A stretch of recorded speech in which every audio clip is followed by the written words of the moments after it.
how much does van life actually cost? Hi everybody, my name is Steven Aldaco and I've lived in my 2005 Honda Element for the past 3 years. My expenses range around $1,132 a month. So let's break down that $1,100 into different categories, starting with the most expensive category, gas. On average, I spend about $400 to $500 on gas, and that really just varies on what I'm doing that month. Some months I like to travel to a bunch of national parks. Some months I stay local and house sit like I'm doing right now. It just totally varies, but on average, that's what I spend. One thing that I took into consideration when thinking about van life was I wanted a vehicle that had decent gas mileage, and I didn't want to be limited because my vehicle or rig was just very fuel efficient. So my Honda Element, I get around 19 to 20 miles per gallon, which is actually pretty good when you compare it to some of the other vehicles that are out there. If you're thinking about a bigger rig like a Sprinter van or a Ford Transit or even a Ram ProMaster,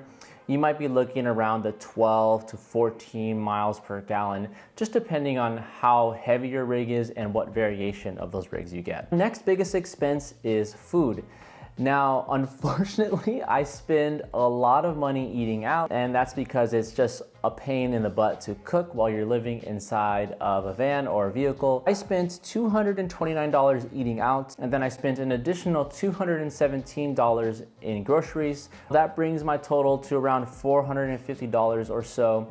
Obviously, you can do this much cheaper if you cook all of your meals in your vehicle, or if you cook all of your meals at a friend's place. This is what works for me. It saves a bunch of time. So $450 a month is what I spent on food. And now that I'm saying that out loud, that's kind of a lot of money. One thing that I do to save money when I go to eat out is I use an application called Retail Therapy. Now, Retail Therapy, they have a lot of coupons like buy one, get one free coupons. So I use that to go and order food, and I'll get 2 meals for the price of 1, and that's saved me a ton of money and a ton of time. Go ahead and check them out. I'm not affiliated with them at all. I just really enjoy it. My next highest expense is insurance and my phone bill.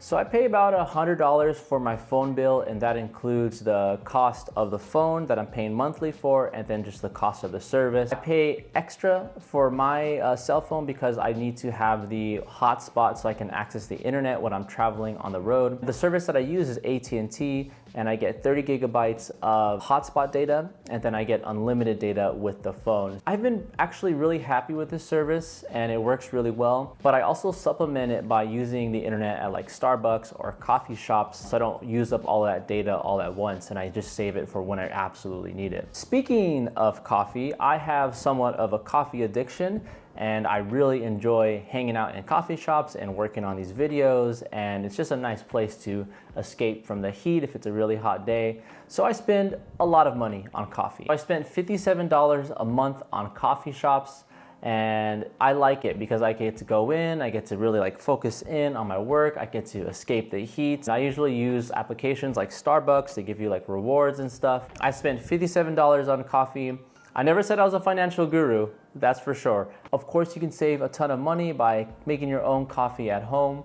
I really enjoy it, so that's just the way I live my van lifestyle, but it's gonna be different for you. So I rent a portion of my friend's garage to store some of my extra things, and that cost me $65 a month. And in there I have things like my motorcycle, my bicycle, car parts, so things that I don't really want to carry with me on the road. I really like the idea of having a friend's garage that you can use rather than a storage unit, because a lot of storage units won't let you access them 24/7, and also you won't be able to store vehicles at some storage locations. As far as entertainment is concerned, most of the time I'm out hiking or biking or running or swimming in the ocean, and all of those things are pretty much free. But one hobby that I do have that is expensive is Argentine tango dancing, and I spent $81 dancing Argentine tango last month. Also, I did take a fishing trip for content for this channel. Make sure to check out that video here. But that fishing trip costed me $230. So that was entertainment, but it was also kind of an expense for this channel. So depends on how you view that expense. One thing that is wise when you're living the van life is to set aside a little bit of money just in case something happens to your van. Setting aside like $100, maybe $50 a month, just in case something catastrophic happens when you're with your van, you're not going to be stuck on the side of the road and you have that money set aside just in case. Now, I'm no financial expert, of course. This is not financial advice. I'm simply sharing how I live van life, and that's gonna totally vary from person to person. So I wish you the best of luck in your van life journey, and make sure to subscribe to this channel so you can get more videos just like this. If you have any questions at all, please leave them down below in the comments. And if you want to see what a typical day in the life of a van lifer is, click this video here.